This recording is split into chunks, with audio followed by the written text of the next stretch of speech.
Hey everybody, it's Coach Collard here with ArizonaShortSaleTV.com. We got my partner Ryan Melville rolling in. So we just wanted to share a little bit today, some stuff for the consumer, stuff for the buyers and the sellers out there in the market, mostly buyers, but specifically to you guys, we want to talk really around market shifts and not just the idea of shifts in the market. This is Gary Keller's book called Shift.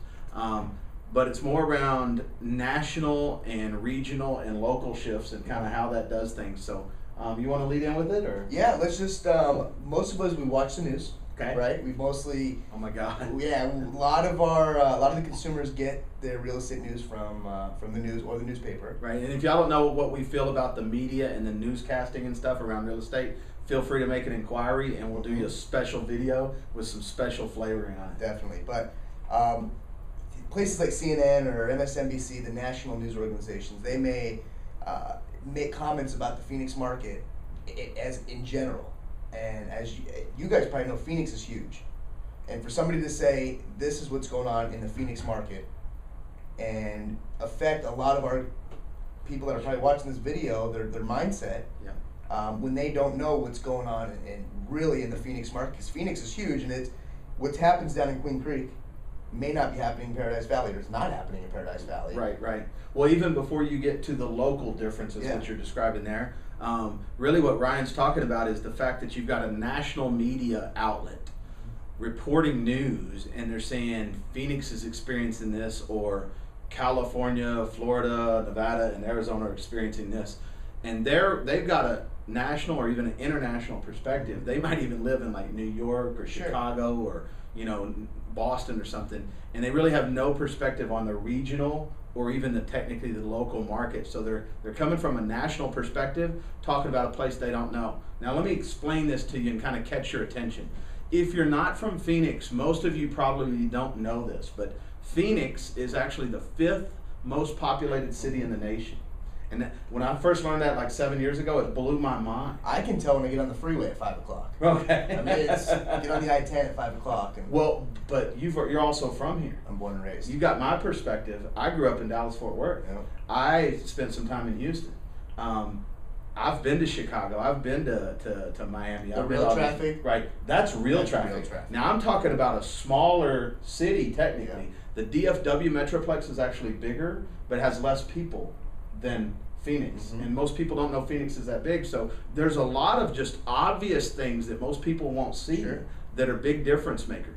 For Phoenix, we're the 5th most populated city in the nation. So we've got huge, what do you call it, intensity of people in a per volume area, I guess I could say. I'm making that up. It doesn't really even sound right, but we don't you know what I mean? Yeah. Okay, cool. So let's kind of, I just wanted to get that out there so people can understand the news media versus what's being reported. Sure. And we can also use terms like national perspective would be the macro perspective. The more localized or regional perspective would be micro. And then even on a local or even on a city or subdivision level, maybe a micro. Right. Micro. Okay, so three micros. That's getting down deep. So really small. But why are we bringing that up? Why is micro important, and why would even bring that up on camera? It's just, you have to have a different mentality when you're going after particular properties. Like, it's a whole different ballgame. Like I was saying, in Queen Creek, when you're going after properties in Queen Creek, versus if we have a home buyer that wants to buy in North Scottsdale. Okay. It's just. But I thought a short sale is a short sale is a short sale. No. Okay. No. We it's the whole market is completely different as you go throughout the Phoenix area. Almost city by city. City by city. And what we've seen, subdivision by subdivision. Yeah, down in Maricopa is a great example. I mean, Rancho El Dorado is the leading subdivision down there, and as you work further south, you can see the prices start to drop. And when we work with buyers, they start off in Rancho El Dorado. They have the golf course there. They have nice community. When you say it's the leading subdivision, it's more of the premier place where everybody would naturally default to. It's more desired. It's the first subdivision as you come in to Maricopa, and was the first one down there. Okay. And so it draws a lot more attention naturally. Yep. And then as you go further south, prices are going to drop. Yep. Maybe amenities go down, amenities go down, and I mean, you don't have the Duke, which is that Rancho El Dorado. Like I said, the community pools, rec centers. You don't get that as you start going down in Maricopa Meadows and as you work further south. So Okay, so let's amplify that conversation, particularly for Maricopa, and let's expand it to anywhere. And I'm just going to generalize here, so kind of work with me. Queen Creek might have kind of the same thing going Sure. on. It's far enough out of the primary metroplex, if you will, or the central metro here in Phoenix, that it has a different dynamic, meaning prices, generally speaking, dropped faster there Mm-hmm. and further, and they also started to recover faster and better. I wouldn't even say recover. I would say they got to Leveled a price out a little leveled bit. out.